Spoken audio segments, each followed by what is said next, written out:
Good evening, everybody. Thanks for coming on this sort of nice day. My name is Dr. Jessica Weis. I'm a clinical psychologist in town. I'm with private practice, and I'm also a member of Wildfire Fitness here, so you guys might see me in the gym. Feel free to call me Jess. That's cool. Jess, Dr. Jess, I keep it casual. Today we're gonna talk about our thinking and introduce self-compassion as one way to help us feel better, reduce some of the suffering that we experience because we are experiencing suffering, and so that's what we'll be doing today. So kind of a small group. How many folks were at our last meeting? Okay. I am so hopeful that I did not put too much information, so I'm pretty excited, guys. Round two. Let's see. Okay, small group. Is there anything folks are wanting to learn about specifically, or things you were hoping to cover, or just what does mind over matter even mean that's interesting? It's be interesting to know when you shouldn't try to do that too much. Okay. There's certain periods where maybe it's not helpful, but knowing when it should be allowed. Okay.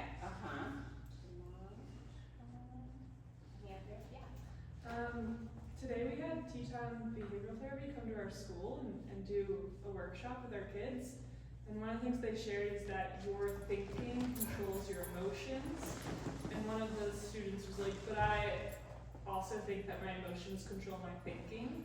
And so that got me thinking too about does it go both ways? Or is it thinking controls emotions? There's a slide coming up next about a little bit of that. Other questions, musings, hopes? I had a professor or some teachers at some point, it's count to 10 after you ask a question. Okay. Today, talking about even just noticing our thoughts, or in fact that we do have thoughts that are separate from truths or facts, or that they are their own entity, or that our mind might have thoughts it creates, or different narratives or stories, where self-compassion and mindfulness kind of intersect, and or so mindfulness is included under self-compassion, and then we'll also touch on some shame and self-criticism and how that can get things a little sticky for us. Okay, to your point here, so my training is primarily in cognitive behavioral therapy, and the CBT, what the premise and mechanisms of change within CBT is that we could distill our experiences into the thoughts we experience in our mind, emotions or feeling words, and physical sensations in our body, and our behaviors and what we do or don't do, and that each point of the triangle impacts the other. So kind of like what the students are saying, where what we think can totally impact how we're feeling and what we do. So an example would be, I heard some rustling in the bushes. It's kind of late at night. Start to feel my heart racing, hear more rustling, and I'm pretty sure that's that mama moose that was there last time, so I'm gonna stop my walk and run my car. And so that's a little example. And we can talk about where that can be helpful, or other times where it's maybe it was a bird, just over there. And today we're gonna focus on the thoughts component of how our thinking can really influence either procrastination, avoidance, whether we're participating in things, and the types of emotions we feel, and to what degree or intensity. Okay. Who's heard of self-compassion? Has anyone done mindfulness and meditation. It's come across a calm daily non-moving. Does anyone have like a current self-compassion practice or informal practice?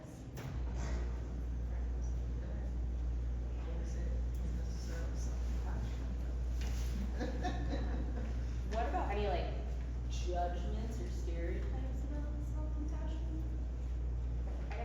I'll go first before I put that on the group.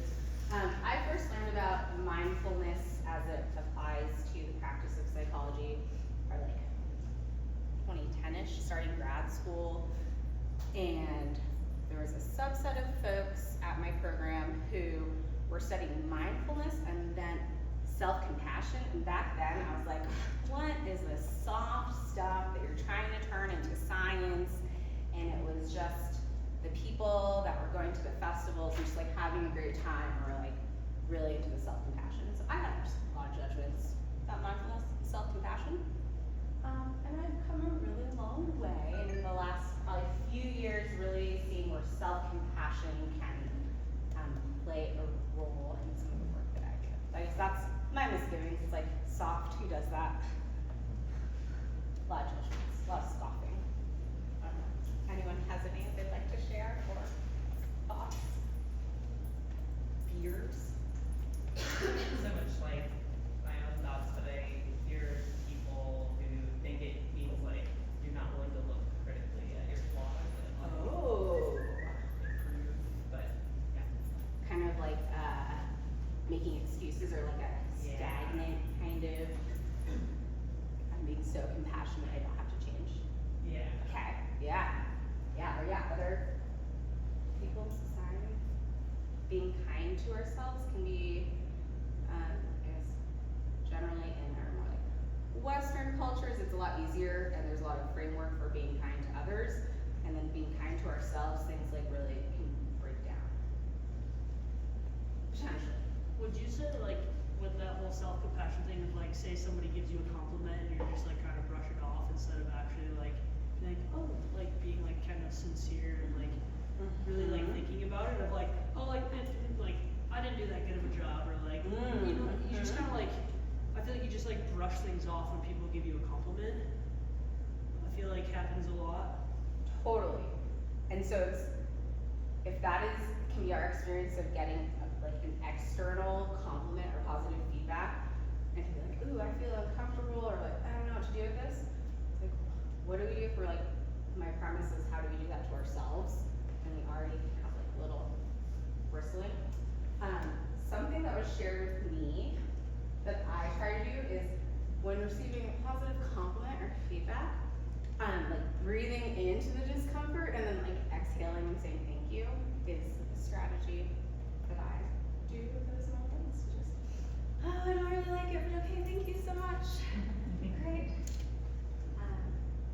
So yeah, there's just different myths, misgivings. Here's some other ones that I think have come up in kind of the myth and what some of the research that's showing in the last like maybe 10 to 15 years. So kind of either like that, not changing our level, even self-pity, like woe is me, or you're kind of like soft or weakness, kind of being a wimp and like being complacent or lazy, or it's like selfish to actually think about myself and be kind. It's this ringing bells, thoughts. I seem like not super judgmental about self-kindness. This is good. Okay. So what some of the research has found, and some of it isn't, like the studies are on college students, and so I know we're not all college students. So I tried to find some other ones that were a little bit more applicable. But when we measure self-compassion, which full circle, there's a handout for your reference that is a short version of the self-compassion scale, and y'all are welcome to complete that outside of this time. I won't be like incorporating it or asking people for scores, but I'm happy to answer any questions anyone has. But that is how, one way we're really measuring self-compassion. People tend to like ruminate less about any problems that they're having, and what like living is having problems and dealing with change and uncertainty. And so people ruminate less, it can actually provide us with like emotional reserves and resources to like deal with problems and to have more bandwidth. We'll get into that a little bit more. It actually strengthens personal accountability, but let me look at my notes to really tell you why that's on there. When, I think this was with like college students, asking them to think about when was a time that maybe you like did something bad or wrong, so like cheating on a test or like lying. And so they're asked to recall a recent memory of this. And then there were three groups. The experimental group was assigned to write self-compassionate and kind things to themselves for like 2 minutes, just free write journal. One of the control groups was asked to write about things that they're good at, and the other group was asked to kind of just like hang out for 2 minutes.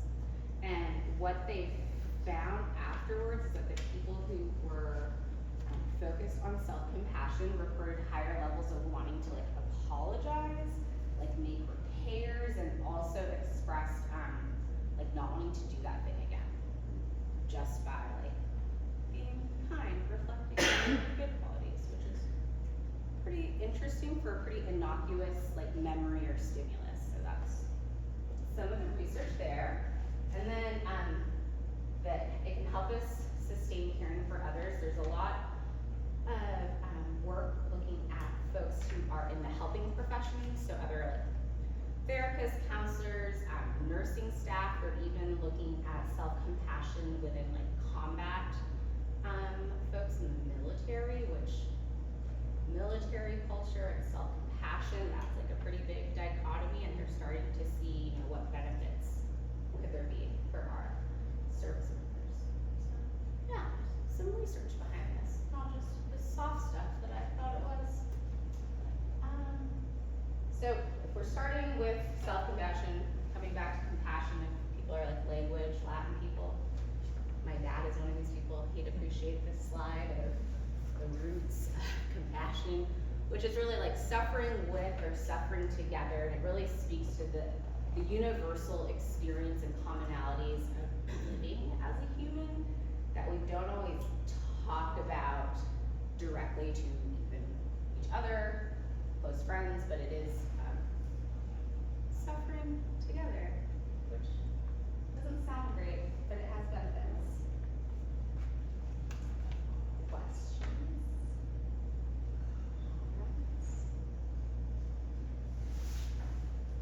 I have a whole group of friends, we suffer together continuously. Yeah. Have you found it? So, suffering together and with, yeah. Okay. Thanks, Liz. They happen to all be women. Yeah, I can say that. I know as there's like, yeah. Ponders a. So let's see, I'm gonna narrate some of my thinking, because that's also what I do. I put notes on this paper so that I didn't overwhelm you guys with the slides, but now what we're seeing is, where am I on the notes compared to my slides? Okay. So self-compassion is comprised of 3 elements, and we have this mindfulness or meditation perspective that we'll get into, a self-kindness component, and then a shared common humanity.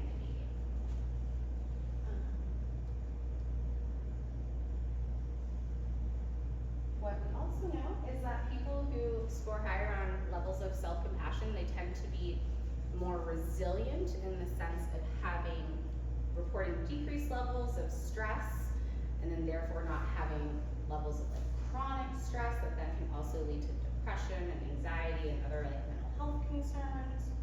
Also decreased shame, which we'll talk about more.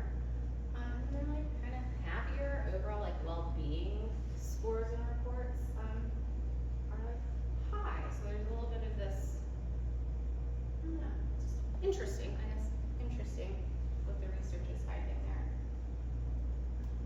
Okay, so the first component is mindfulness. So there's some hands for self-compassion. Have folks tried, done mindfulness before?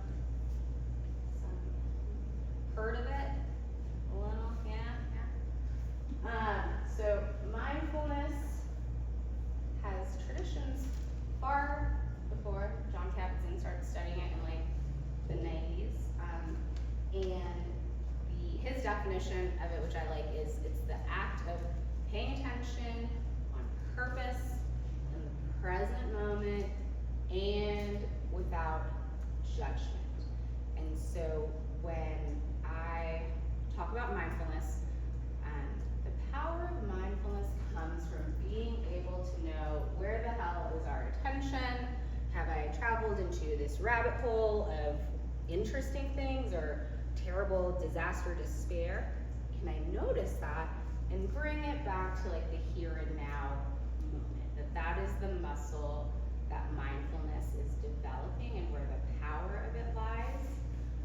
And if we feel relaxed or we can go to sleep after, those are added benefits.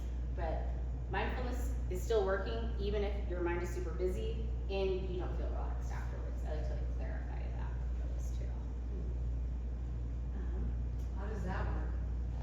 If you're like not really focused on it, but it's still happening, is that what you were saying? Yes, so then it is, or tell me a little bit more of that thought of like, well, how does that make sense? Yeah. If your mom, okay. I think the act of you trying it and putting yourself in that place is even mindful. Even if Okay. it doesn't work. Right. Like you're sitting in that rabbit hole for a long time and you're like going, great, I failed at that one. Debating, oh my God, we could do a mindfulness now and then we could. So then, okay, actually, okay. I don't say it out loud. So in that case, Liz, with that example, and then think, okay, yes. So you've noticed, oh, maybe my mind has wandered. Maybe you're just supposed to focus on like each inhale. You're just focusing. Then your mind wanders off, and then it's like, oh man, I'm like thinking about this, and like, oh, I'm kind of having some mean things to say about myself. The non-judgment piece is where that muscle could also be developed of I'm noticing that I'm having this thought, or it's just a thought, and that in fact our thoughts are not facts. Also, feelings are not facts too, but like our body reacts to them as if it is true, and then it fits, and then we, because our brains are efficient, we really can just continue to take in information that fits what we perceive as like truths. So it's like, oh, that was like a really mean thing that mine just like said to you. To be like, might have some slides about practicing non-judgment. But does that make sense? So it's like, our minds are inherently busy. And so some people who really practice meditation can like get into this more zen space. And if all of us aren't wanting to do that, mindfulness is still available to us when we're like in line at Rollins and it's tourist season and it's like backing up into the ice. Yeah. For me, a lot of it's like when I have a negative sort of physical reaction or like my heart's racing about something, or like I'm having negative talk in my head. It's like just taking a second and being like, where is that coming from? Kind of like not trying to necessarily do anything about it, but just like why am I reacting that way? And then just kind of like being aware that it's happening, and then maybe there's an obvious reason, but there's not. Just kind of like continuing to reflect on why things happen in that place over time. And what is like that noticing too can help stop this over-identification. And so let's see, over-identification is where we, I guess, as it implied that we're over-identifying with a concept, a judgment, a belief. And then ruminating is, and we keep thinking about it, and it's like the hamster wheel, or like a spiral, or like a rabbit hole. Choose like whichever metaphor works for you. And we tend to focus on negative thoughts and emotions because of like that survival mechanism, threat detection, and confirmation bias also hurts us in this way of, I guess to pick on tourists during tourist season. Out of state flights, of course they're gonna do blah, blah, blah, wherever I am. Versus the ones that are like doing just fine. They don't nope, not registering in my mind. You're talking about Utah. I was just gonna say. We all just have our own little, insert state. I mean, we could talk about the Florida guy who got gored in Oh, yeah, we already had Yellowstone one. last week. Uh-huh. So. Yeah. Are you ruminating? No, I'm just, you can't pick stupid sometimes. And so like that confirmation bias, and because of the efficiency for wanting to literally survive, we are more likely to just remember negative information. And then was there a question or a comment? Is that just because we can't be nice to ourselves and we remember all the negative stuff and can't go, oh yeah, Lacey told me I did that lift really well. You know, right? Yeah. That was like a sprinkling for Lacey. It's just we need more compliments. I like your indirect Oh, feedback. we need more compliments. I have a slide on that. Okay. We can both remember. Yeah. To touch. I will. Yeah. Okay. So mindfulness. I recently watched Ted Lasso, and I just couldn't help myself when I was trying to find images. It says, "Be curious, not judgmental," and I think Andrea, that's like kind of what you're describing. Just like, why is this happening? What's going on? It's like a different, even like body posture than, oh my gosh, like this is terrible, or I'm such an idiot. Like, oh, what's going on here? Like softens the experience. Yes. So my kids' coach always tells them that Ted Lasso would be like a goldfish. And I'm like, I get a little judgmental about that one. I'm like, do we want to be like a goldfish? Or, That is. cause it's like letting things go. Or is that, You know? oh, cause goldfish have the same There's first no and memories, so it's just like resetting. But that's like being completely unconscious and Yes. not mindful or. Oh my gosh, that's such a good question because I had that same thought when I was putting this on here. So have people watched Ted Lasso? Yeah, we just rewatched it. Ted Lasso, he's like the coach that, gosh, who can help me? It's a, Lacey. It's a comedy. It's a It's comedy. a comedy. They take this like small town football coach who recently won a championship. Like and American then football. bring him over to England to coach a soccer team who needs to do really well. And he's just And like he real knows happy nothing about soccer. He and plays just his American vibe football. is so positive, and he doesn't know anything Nothing. about football in Europe. And one of his sayings that he tells his team is just be like a goldfish. You miss that shot or this terrible play, just be like a goldfish. My thought to your question is I think that would be helpful in sports context, in an isolated context. Applying it broadly to life, that's probably gonna cause a lot of problems. Right. So I'm not being judgy when I think that. Yeah, Okay. yeah. But from if I go bouldering, it's if I'm just remembering the last time that I popped off the wall, I could probably be a goldfish in that moment. Right. But we want to remember things that happen to us too. Actually, that's a good question. Okay, so how do we practice non-judgment? First, by noticing we're having the thoughts at all. Ways that judgments come out is comparing, which is tricky because sometimes we can compare and it can help us feel better, actually. Even if we're oh, I'm kind of comparing, but it feels like that would be helpful. We also compare because we learn through observing others, so it's inherently something that we're doing anyways. What are people doing? What do I need to be doing? We're always checking in to see what are the rules of engagement, if you will. And then any assumptions we have. Sometimes assumptions can feel like facts. And so what can we do? Does anyone have a judgment or anything they'd like to share, and we could try this out?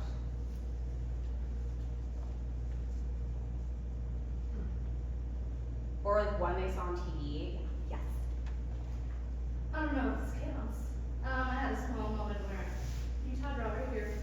I'm not a Utah driver. I'm not a Utah driver. But I saw not a Utah driver. I saw a Montana driver. was driving like an idiot. Mm. And then I thought, oh, well, if I was driving in Montana and driving like an idiot, he probably would have thought the same about me. Mm. How did that change probably the intensity of what you were feeling when you're like, this idiot Montana driver? If you, did it make it worse or kind of soften it? Well, I'm kind of an angry driver, so it didn't really help. Okay. Or just like maintain. Okay. It just maintained Okay. my level of anger. Okay. You didn't rear end and Okay, so it didn't make it worse. It didn't make it worse. Okay. So that's a great example that I think we all can relate to in some way or another. What were the facts? What was happening? What did you observe before the thought and judgment of, oh, this idiot? Crossing the white line, and then he crossed the yellow line, and then obviously I saw his cell phone up in his face. Okay. And you were angry, pissed, angry? I'm angry, I was pissed. Plus I had the kids in the car. So, anger tempered by children. It was wintertime. And Okay. he kept hitting his brakes. Hello. Were there consequences either in you or yourself, like kids in the car, tapping the brakes? I'm getting upset and I'm just trying to get somewhere probably. Yeah. And feeling angry. So how this would look instead of, or does anyone want to take a stab at it actually? This idiot Montana driver, like to be like non-judgmental or factual way. I don't know if it's factual, but having driven California for many years, I started to just tell myself, like, I don't know if maybe that person has like a loved one that's in the emergency room and like maybe it's like okay to like be unsafe while you're driving, but like you don't know what's going on in their life and like maybe they don't always drive like that. Maybe that's just like today. Or, That is like a well of compassion. You're really appreciating in California. But yeah, whenever I like encounter something like that, it's always like, do I really know what their motivation is? That Like, creates like a lot of space. I do that too, but it's the same story every time. This is when I was growing up. When people were speeding, I'd be like, oh, someone's having a baby in the car, they're trying to get yeah, like, tell me that was like, there's baby people. Yeah, I was like, they have to rush. Is that what the past people think when they Yeah, zero visibility? That's what I try to say. Well, the only reason they would be doing something as unsafe as that is because they're about to have a baby. It has happened. I know, like, Yeah. I've seen it. And what was your name again? Melissa. Melissa. Any other thoughts before I chime in with mine? Non-judgment, factual, neutral, even like giving the benefit of the doubt. Me too. So something, how I might phrase that is, where are we going with the kids? Just driving home, driving to the store. I'm just going somewhere. This idiot Montana driver. I'm noticing this driver from Montana is swerving in the lanes, and I'm starting to get pissed off, and I don't like what they're doing. So, like, it's just different. I don't know, sometimes, yeah. Let's see if there's other examples, but it can take the edge off of what can feel like maybe a personal attack if they're doing it on purpose, driving in this manner, and like brake checking you. I'm just driving a little wild. Don't like it. Just trying to get pissed.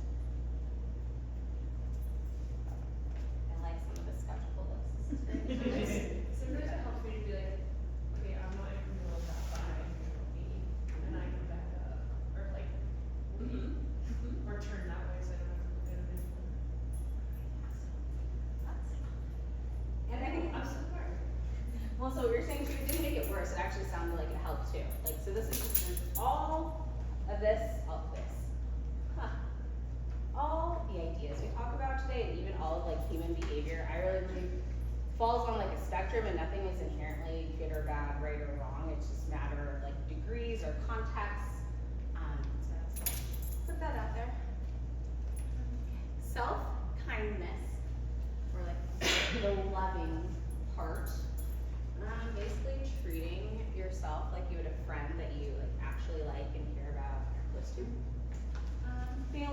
gentle, a little understanding. Is anyone doing any like mantras or like intention setting? Here are some possible ones to take with you. Where from like your little CBT triangle, even if you don't believe it, it's good to, you can practice the thoughts to see what happens. Try it on for size. That's what I tell you. You like, be kind and be like, this is full. Still do it anyway. Give it a try. You don't have to believe it. Just try it out. Maybe something will change. Maybe not. Maybe like the 20th time it might change. But yeah, you don't have to believe all this right away, too. I've never heard anyone say that. That's just so amazing. You don't have to believe it, just try it. Yeah. Report back. Tell me how they were. Maybe eventually you'll convince yourself. Exactly. Exactly. Yeah. Right. One of the ones that I like is from the cartoon Adventure Time, and it's like sucking at something is the first step in being good at something or something. Yeah. So it's like when you do something kind of sucky, like, you're doing better than not doing it at all. Right? Like that's like the first step. It's like, yeah, trying, sucking, rolling your eyes at me. I'm here for all of it. That's great. I'm just saying I showed up. Ooh, I showed up. Okay, we're gonna do a little exercise. You guys can either write down or just in our minds. For anyone who's willing, I invite us to like just close our eyes or look down at the ground and think of a time where you've had a friend who was struggling. Maybe they had some kind of misfortune happen to them. Maybe they failed at something. Maybe there's some like problems at school or work, and they just really felt terrible and inadequate. And you were feeling good about yourself. So just gonna see if you can't bring a memory to mind. And I'm gonna ask 5 questions as you guys have this memory of, you know, how would you typically respond to your friend in that situation when they're having a hard time? You know, what would you say to them? What kind of tone of voice would you have when you're talking to them? You know, what's your body doing, your posture? Even just non-verbal gestures like eye contact or your arms open and closed. Just thinking about how you support your friend. Okay, and then you guys can keep your eyes closed or open. We'll transition to a new one, but the same. Now, think about a time when you were struggling and you felt the same way as this friend. Maybe it was a misfortune, again, failing at something, not succeeding, or just feeling like inadequate, less than.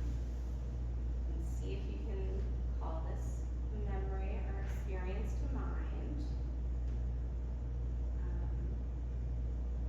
And as you have this memory, think, or I guess the questions I'll ask. How do you typically talk to yourself or respond to yourself in these situations? What do you say to yourself? What's the tone of voice you use? What's your posture like? Your nonverbal gestures when you are struggling in the same way your friend was. Okay. And then when folks are ready, you guys can open your eyes, come back into the space. Is anyone willing? Oh, so willing. I didn't make a slide about this. Willingness is this idea of we can still do things even though we don't want to. Or I can be uncomfortable and a little nervous, and I can be here presenting to you guys still. Like both things can be true. You just have to have willingness to step forward, to begin, to start. Anyone willing to share any noticings or differences or any patterns that came up with this exercise? It's okay too to be like, no, thank you. Mine Pass. are very different. Okay, different, very different. Oh, okay. It's really nice to my friend, but not so much. Yeah. And maybe to like big degrees, small degrees? Yeah, big degrees. Yeah, okay. Is anyone having any judgments about the difference they are noticing? Just somebody's like, I should, I shouldn't, it's supposed to look like that kind of stuff? Sounds a little? I did a should, yeah. Yeah, okay. And so the mindfulness piece with this is we're just gonna notice that there's a difference. We don't have to label it, we don't need to fit it in anywhere. Just, okay, there's a difference. I might not like the difference. I might start having judgments about the difference, but it's different. Okay. Thanks you guys for trying that one. Okay. Common humanity. I have judgments and I like it, but past me really is not for this idea, but I've come around. So common humanity is this interconnectedness. Carl Jung talks about the collective unconscious, so just what are the parts of like humanity collectively? I guess it depends on how existential you want to get, I suppose. How connected are we as humans? Both in the here and now and through like time and space or different cultures, communities, what stories and themes are common throughout. This is our common and shared humanity. Another is premise, I would say, hypothesis, a fact, maybe a fact. I'm gonna go with fact. Did you guys know that we are like fallible, and we like in fact make mistakes and aren't perfect? In fact, it's like impossible. We are like deeply flawed creatures. Our minds might tell us that that is definitely not the case, or we might strive for this, but like, yeah, we, actually, checking us, where yeah, we make mistakes. We're works in progress. We're gonna try things and fail. We're gonna have things that are hard happen to us, our friends, and that, like the life is suffering or pain is suffering. Are people familiar with that phrase, pain, life, suffering? What I like to maybe nuance is like, so life has pain, we'll have painful experiences, and that the suffering is when we add the judgments and the shoulds and all these other things, that's where we can create even more suffering in what is like a painful experience. And so that's like a distinction that I might make between those two. Does anyone want to admit to a mistake they made recently?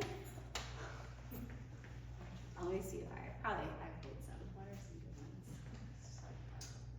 I make programming mistakes sometimes. I knew that was supposed to be doing it. It was like, this clearly isn't meant for. Thank you. I'm just kidding. That was so good. Thank you for being run well. Yeah.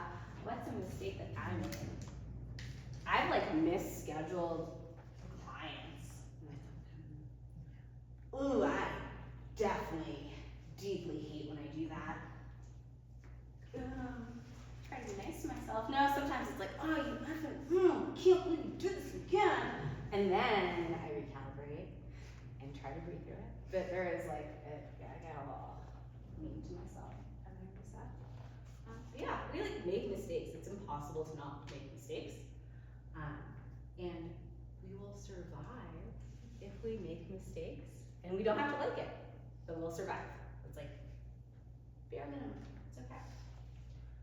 And then, so when we are feeling stressed or sad, the tendency can be to isolate, withdraw, or in the winters, like really deeply hibernate, and then the weather doesn't help some of us. And so that's when we can become more isolated, feel really alone. Those shoulds and judgments and the stories can really ramp up. And so even remembering that, in fact, there's a common humanity, like having the thought of common humanity, can just allow some of like the intensity of these pieces to like turn down a little bit.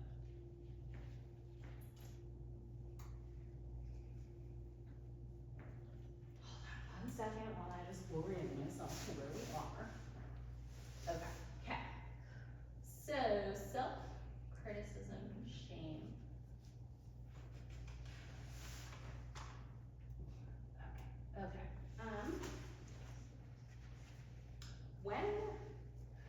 we are self-critical. And sometimes as we like pursue athletic endeavors here even, it can be like, oh man, I don't know how, it's more I blame my bike. My criticism is towards my bike and how it just doesn't have that extra gear because my legs are too weak and I can't keep pedaling. Ugh. So that's like my mild self-criticism during bike season. That really activates our threat response, like fight or flight, like as if it's that mama moose or a bear. Self-criticism challenges our idea of ourselves, our self-concept, and that our body perceives as a threat, as if it was a bear. And so we are gonna like toggle back and forth a little. So some of you might remember this less busy version of our window of tolerance. This is our level of activation or arousal, and the green band here, this window, is where we are able to be regulated, we can learn, we can go to work, we can just like, it's cool, we're having a good time, we're like handling life. And if things get a little stressful or crazy, what can happen? Crazy, that was a little bit crazy.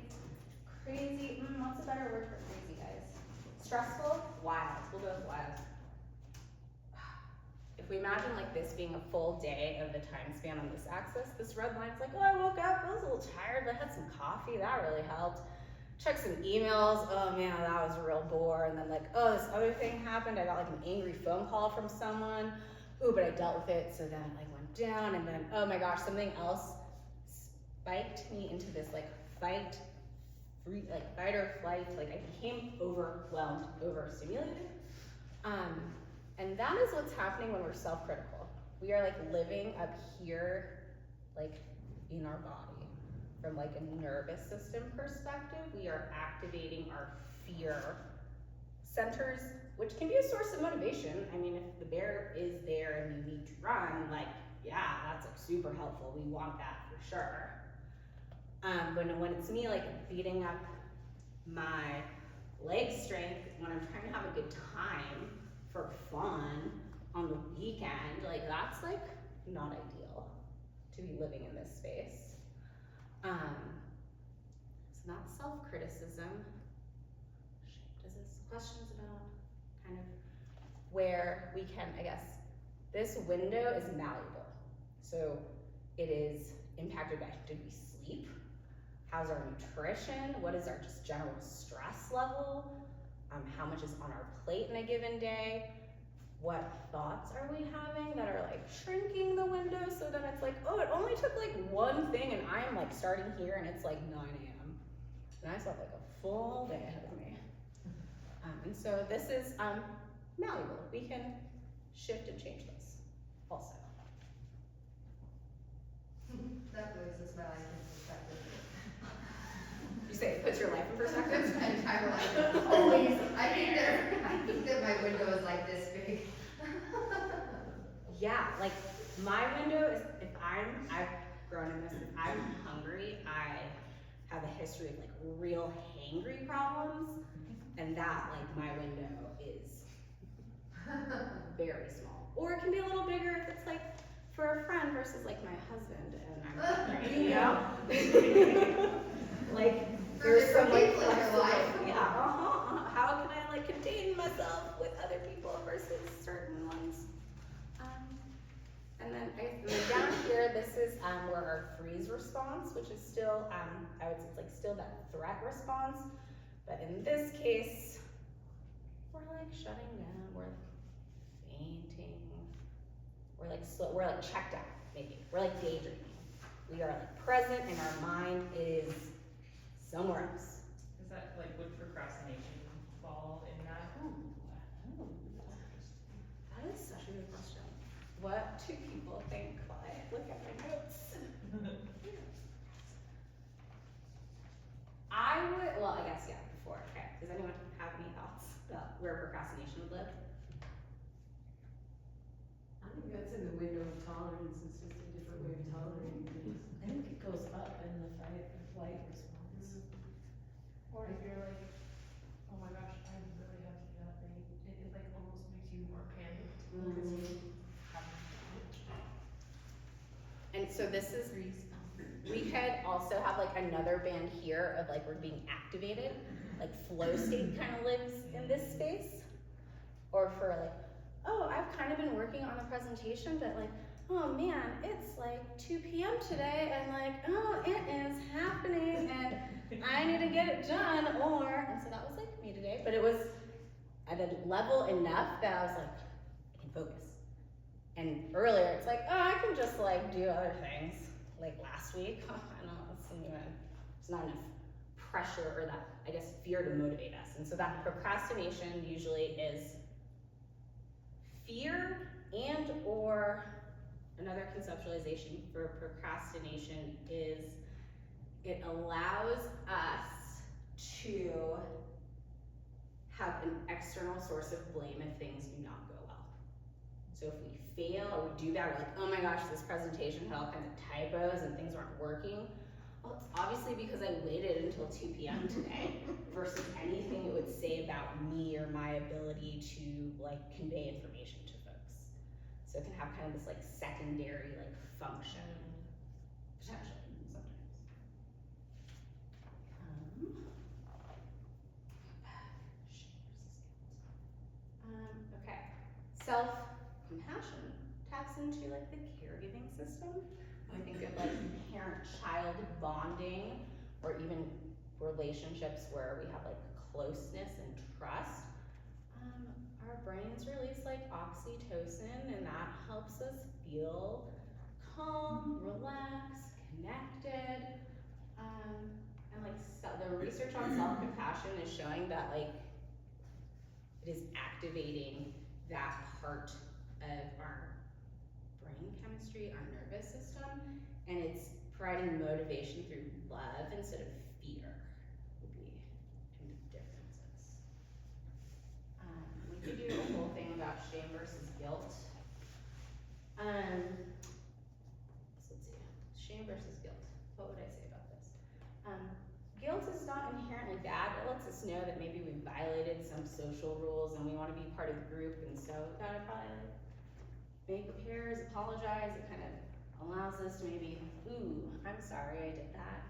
I won't do it again. I'm like, I did something bad.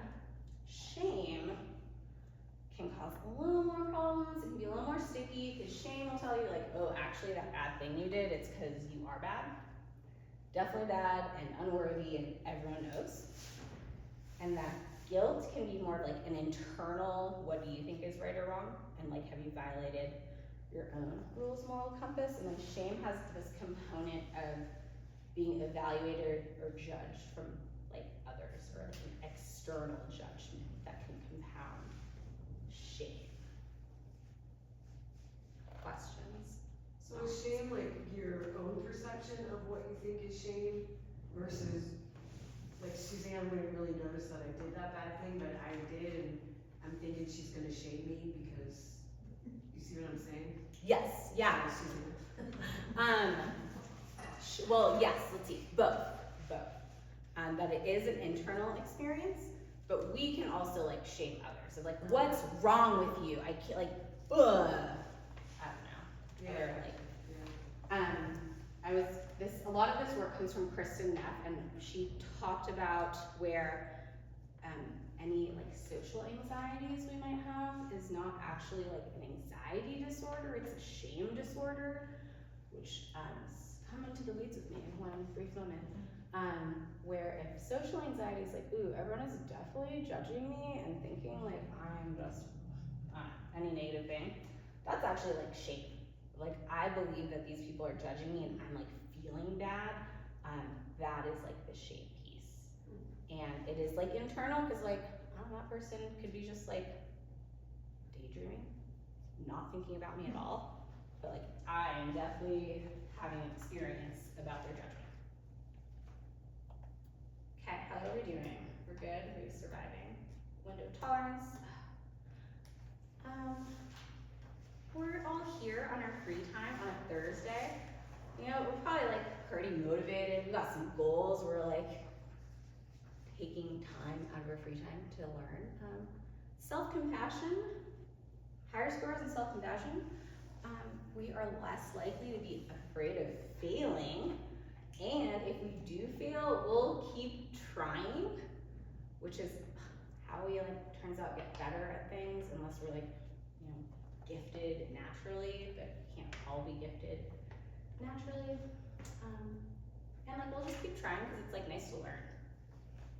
And so that love perspective can help us meet our goals that we set for ourselves and like won't make us like soft, you know. Thoughts, suspicions. How do you get yourself higher levels of self-compassion? Oh my gosh. Okay, I have some slides on that too. Okay. Ooh, did the window piece answer the other question that you had that I don't remember, but you had that question? Okay. I have a question too about, like keep trying after failure with maybe things that you only do once, right? Mhm. I'm struggling to like think of like an example, but maybe it's like, you know, say you go to like law school and you drop out, Mhm. right? It's like you're probably not gonna try again, right? And not that I was law school, this isn't personal, but like, but like something big like that, you know, like how does self-compassion, how do you work through something big like that, or like something that's a one-time? Maybe this is like a much deeper conversation than convenient right now. I mean, everything's always. I'm like, I have so many questions that I could ask for follow-up, and I'm gonna not do that. Actually, I probably can do it a little bit. I think about the reasons why, and if it was like a congruent choice of this isn't for me, or a like, dang, I like flunked out and I couldn't cut it. How we talk to ourselves about that can just drastically reduce the suffering of like already like a challenging experience that you've invested time, resources that has, in the case of law school, like there's a path and your future is like pretty lined out for you for like the foreseeable, you know, 5+ years, forever. So there's like that kindness. The other thought I had is in terms of the self-compassion, say you have a new interest and it's like a year after law school and quitting, do you still try because you have an interest, or does that like hold you back from like trying ever again? Would be like the other way. Like does this failure like define me and I'm a failure? Or like, oh, it didn't work out. Good question. Actually, while we're here, there's also a fine line when we're thinking about our thoughts, of like not gaslighting ourselves, which might not happen as much within self-compassion, but other models of CBT will be like, is this thought like helpful or unhelpful? Are you catastrophizing? Are you jumping to conclusions? Sometimes like people are assholes, you know, like things didn't work out and it was like way beyond your control. And so that there's kind of that piece too of still being aware, present in reality, and like, yeah, sometimes things suck. Or like that was like a bad, not nice thing that person did to you, and like, yeah, makes sense that you would be having murderous rage. I don't know. You know what I mean? Okay, is that what you were asking about the goal thing, right? It's like, you don't wanna like just forget if these, pushing too much or something. It's or like there's a pattern, right? Yeah, it's a pattern. I also think about, is it effective? And so effective is it moving you closer to your goals or the goals you have for yourself? Is it aligned with your own personal values? And is it like not causing harm? I mean, it's like pretty high threshold, but yeah, is this helpful? Is it making it worse? Am I hurting anyone? Is it hurting me? Those can be some like markers for checking in. Other questions? I'm starting to get to your question by like, we can create oxytocin, guys, without even doing any of the self-compassion exercises. So, if anyone has any special someones in their life, has anyone heard of like the 6-second kiss? Has that come across anyone's algorithm or feed? No, but I'm right. It will now. So, use one without, yeah, literally,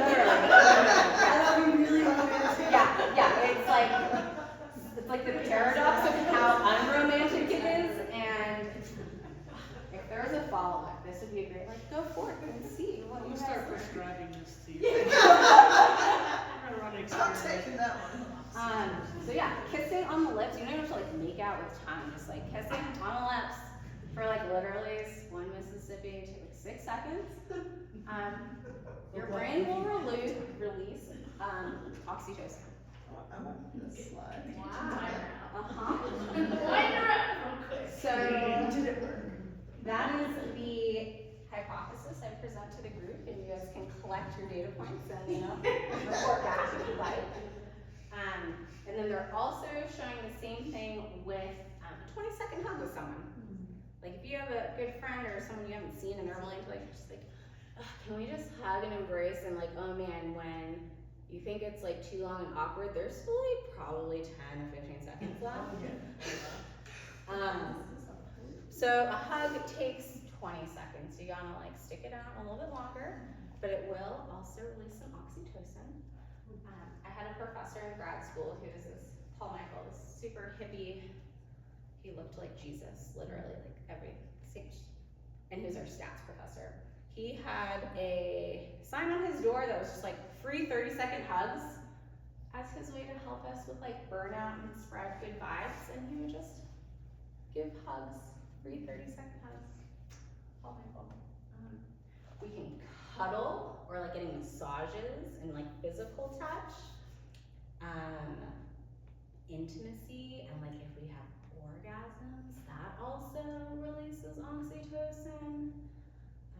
Being kind, random acts of kindness, like writing little sticky notes, just like putting it somewhere. I guess like offices you go into to like give notes. I'm not where you can do that. Or sometimes a random act of kindness sometimes is for me.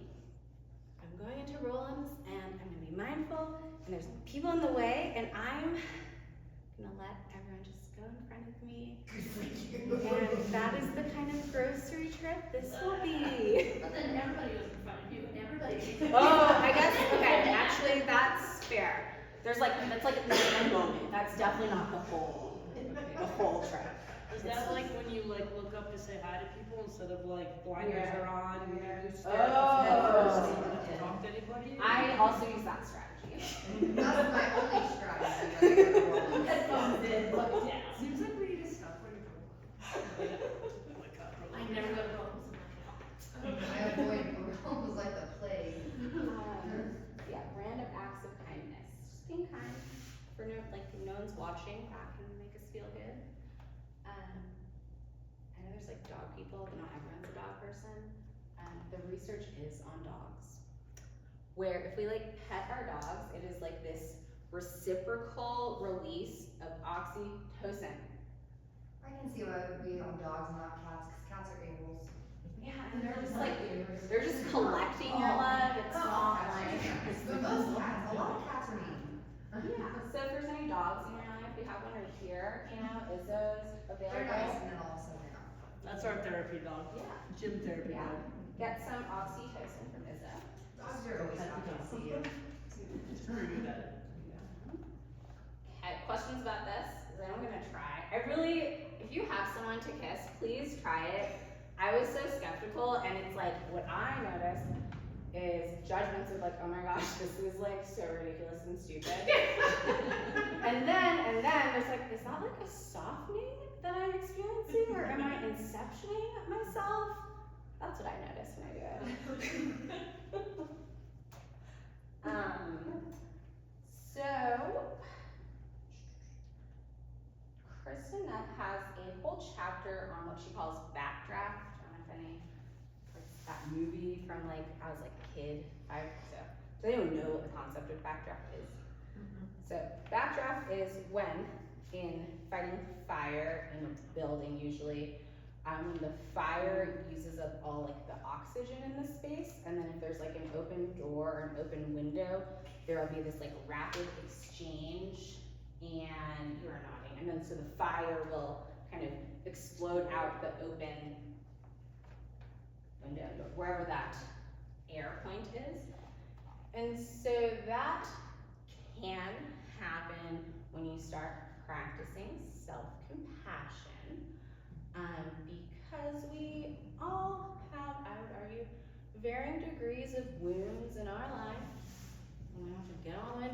like, you know, there's some that go all the way back there. And we have stress, and we just have shit that happens, and we have pain, and some pain can be like really old pain, that we just kind of like dealt with because we're trying to survive, and you can't just like unpack everything. That's like really inefficient to like live your life like that. It can also be really uncomfortable or confusing if it happens, so like just know that that is possible. It's not bad. It might be a little scary. It's not wrong. There's nothing wrong with you. The self-compassion didn't like cause it. It's just like the backdraft. You're like making room for this like thing that Jess is talking about, being kind to myself, and suddenly there's like a fire exploding out, and I don't know what the hell is happening. So if you find yourself in that situation, you can ask yourself like, what do I need right now? As if you were asking a friend, not you, but like, you know, friend, but you. Or like, what do I need to feel safe? Because ultimately, if that is happening, we're up in like the red fear response. We are not safe. Doesn't make sense. I was trying to do this nice thing, and I don't know what's going on. So it's like, what do I need to feel safe? Taking care of yourself. Oh my gosh, you guys. I think I did it in the time. Okay, so here's a self-compassion break. I would like to, if the group is willing, to do a little something together we can agree, or decide, you can not agree, we'll all know. Of either a self-compassion break mindfulness, a slightly longer loving kindness, which we didn't even talk about loving kindness, that is like a whole other level, let me tell you guys. Okay, let's do, okay. If you're gonna practice, so to your point, Lacey, it is about, is it journaling and just like taking note of like just writing down the judgments, like observing, like, oh yeah, I was just like really mean to myself. Journaling about it, seeing could I like just be kind, or can I scratch out the judgments and see what's left? It's just like kind of engaging with it. It could be, I like the saying out loud, I'm noticing, so let's see. Oh, I'm such an idiot, versus, oh, I'm had the thought that I'm such an idiot, or I'm noticing that I'm having the thought that I'm such an idiot. It's like subtle, but like there's some space there. We created some space. Making it fun, because if it's fun, it's self-reinforcing. So if you don't like it, you're not gonna keep doing it. We already do that here in the gym with Lacey, or I do, you know, just starting small. It's like a little bite-sized something. And then either, if you are gonna want to do a more like intentional practice, like picking a time of day or kind of a habit chaining it to, apparently I've been habit chaining it to when I go to Berlin's as the opportunity for me to practice is what I'm noticing in this talk. But yeah, what's an existing habit and can you add it? So it's not like something that you're having to do from scratch, but oh, when I brushing my teeth does not apply in this scenario, but maybe it does. And this is a big one. If you're noticing any urges of I'm gonna do this the right way, and perfectionism is maybe getting loud, just letting that go. Don't let it ruin the experience. There's no right way. It's just like doing it. Yeah, that one gets sticky. Okay, I have the other page you guys have are some I included the references, but there are books. There's also a link to the self-compassion scale you guys have a copy to. John Kabat-Zinn, who's the Full Catastrophe Living, he's created an 8-week mindfulness-based stress reduction course, which, let me see, that'd be really cool to get that into the Valley somehow. We have to be certified.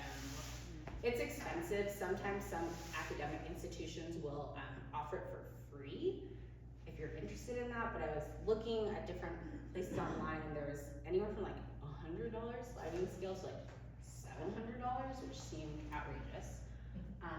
So sometimes places offer it for free, and it's like an 8-week mindfulness-based stress reduction course.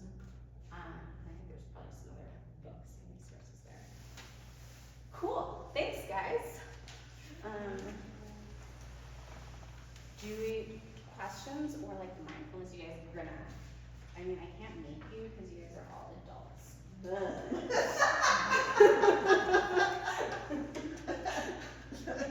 Would anyone be willing to do a little compassion break, a little loving kindness? Yes. Yes. Does anyone have a preference? Is it as good as kissing for 6 seconds? I mean, I probably can't promise that. That's a little smaller.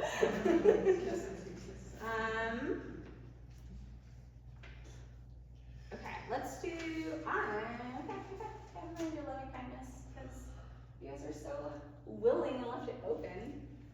So I'm gonna do it, okay. Are there any questions right now before I tell you what I'm gonna do and then we'll do it together? Okay, this is my little meditation bell. Some of you may have seen it before. Sounds like this. I'm gonna ring it one time, and if anyone wants to like move to get comfortable, also feel free. First time, you're gonna get a little comfortable. Ring it a second time. We'll take a couple deep breaths to settle in. Ring it a third time, and I'll introduce our loving kindness. Yeah. You wanna lay down, there's some mats. I mean, yeah. Whatever you guys wanna do, comfortable. And then I will guide us through a loving kindness, and I'll ring it at the end. Everyone's like willing to try it out? Cool, awesome. Thanks, guys. Yeah, I like it. What's that? Okay, so we got our first bell. Settling in. You can either close the eyes or look down on the ground. And then our second bell. Taking a couple slow, deep inhales and exhales.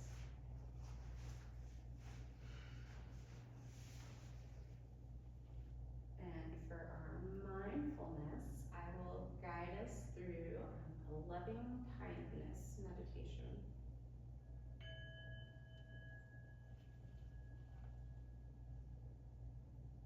And as you settle in, begin to bring your attention to your breathing.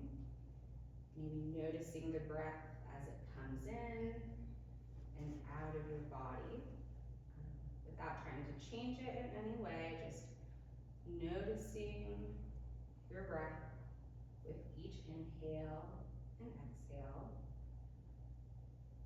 And maybe noticing if there's any feelings or sensations that are associated with your breathing.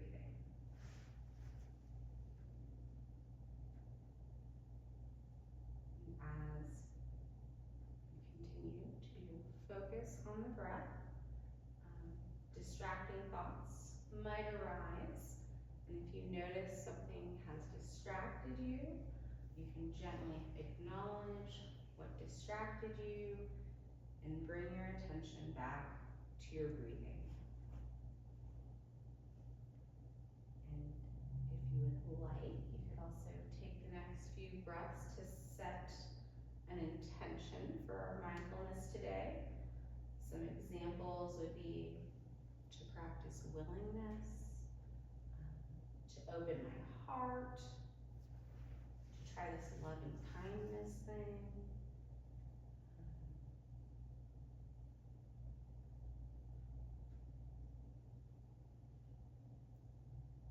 And now I invite you to bring to mind a person or a pet for whom you are happy to see and have deep feelings of love.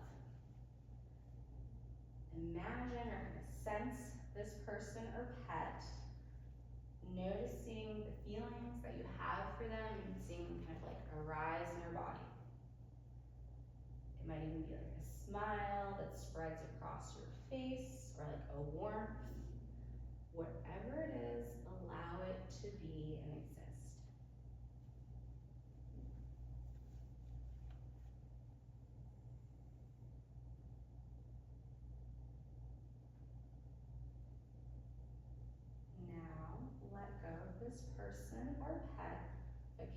continue to keep into awareness the feelings and sensations that have arisen. And bring to mind now and see if you can offer loving kindness to yourself by letting these words become your words. May I be safe. May I be happy. May I be healthy. May I live in peace no matter what I am given. May my heart be filled with love and kindness. Notice the feelings and sensations that arise and let them be.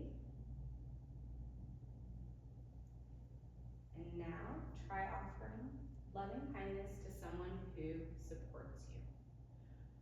Bring that person to mind and let these words become your words. May you be safe. May you be happy. May you be healthy. May you live in peace no matter what you are given. May your heart be filled with love and kindness. And again, noticing feelings and sensations that arise, allowing them to exist. And once those feelings for that loved one flow easily, turn your attention to someone whom you have some difficulty with. Probably not the person who is like the most difficult person, but maybe someone who brings up feelings of like slight annoyance or irritation. And see if you can let these words become your words as you keep this person in awareness. May you be safe. May you be happy. May you be healthy. May you live in peace no matter what you are given.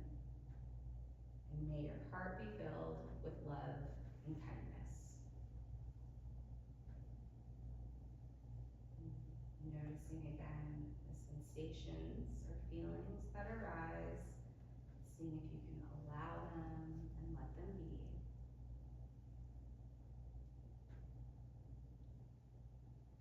And finally, I invite us to bring to mind the broader community of which you or we are all part of. Imagine your family, your colleagues, your neighbors. Fan out your attention until you include yourself in this offering of loving kindness as you let these words become your words. May we be safe. May we be happy. May we be healthy. May we live in peace no matter what we are given. May our hearts be filled with love and kindness. Noticing the sensations and feelings that arise and sitting with them for a few more inhales and exhales.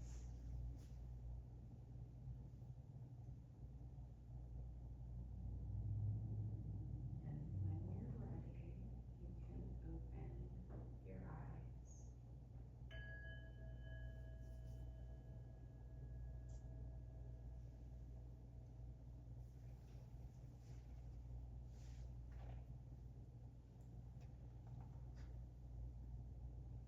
Welcome back. I actually like stretch after mindfulness. I just love like the he's totally passed out. Yeah. Like That's that's great. great. So mindful. Yeah. Thank you guys. Thank you, Jess. Appreciate you guys coming. There are 3 more speakers next week. Dr. Morgan McKenzie, who's a physical therapist at Excel, is going to come, and her class is going to be more of like a yoga and actually like movement-based class. So, that's what's next there. Cool. But yeah, thanks for coming. I know, I was